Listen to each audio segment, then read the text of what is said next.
রিশাদের বিশাল ছক্কা এসে পড়ল শেরেবাংলার গ্র্যান্ডস্ট্যান্ডের একদমই উপরের অংশে। বল বয়রা সেই বলটি খুঁজেই পাচ্ছিলেন না। রিয়াদই দিক নির্দেশনা দিয়েছেন, সেই বলটি আর খুঁজেই পাওয়া যায়নি। ততক্ষণে ম্যাচ অন্য বলে শুরু হয়ে গিয়েছে। ছক্কা মারার পরের বলেই রিশাদ আউটও হয়েছেন। তার দলও রিয়াদদের বিপক্ষে পরাজয় বরণ করেছে। চলছিল জাতীয় দলের টি-20 স্কোয়াডের বিবেচনায় থাকা ক্রিকেটারদের প্রস্তুতি ম্যাচ।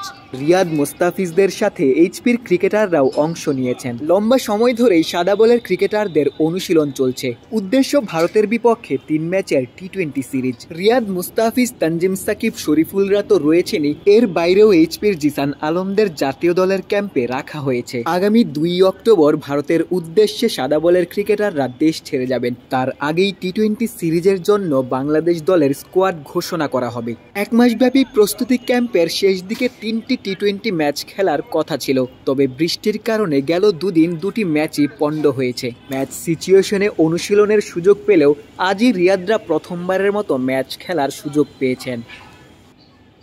আগে ব্যাটিং করে রিয়াদের দল 180 রানের বিশাল সংগ্রহ দাঁড় করায়, যেখানে শামীম পাটোয়ারি 70 ঊর্ধ্ব রানের ইনিংস খেলেছিলেন। শেষ দিকে শেখ মেহেদীর ব্যাট থেকেও কার্যকরী কিছু রান আসে। রিয়াদ অবশ্য ব্যর্থই ছিলেন, তবে ম্যাচ খেলার সুযোগ পেয়েই যেন রিয়াদ শুকরিয়া আদায় করেছেন।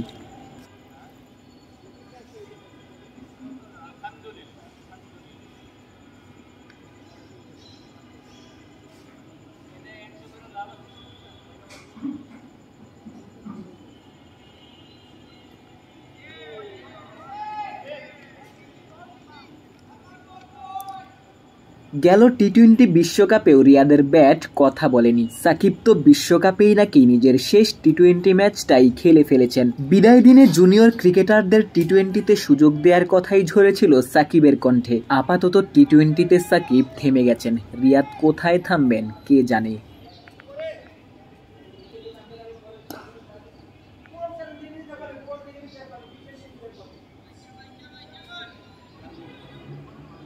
শেরেবাংলা জাতীয় ক্রিকেট স্টেডিয়াম থেকে গোলাম সারোয়ার, ক্রিকেট 97।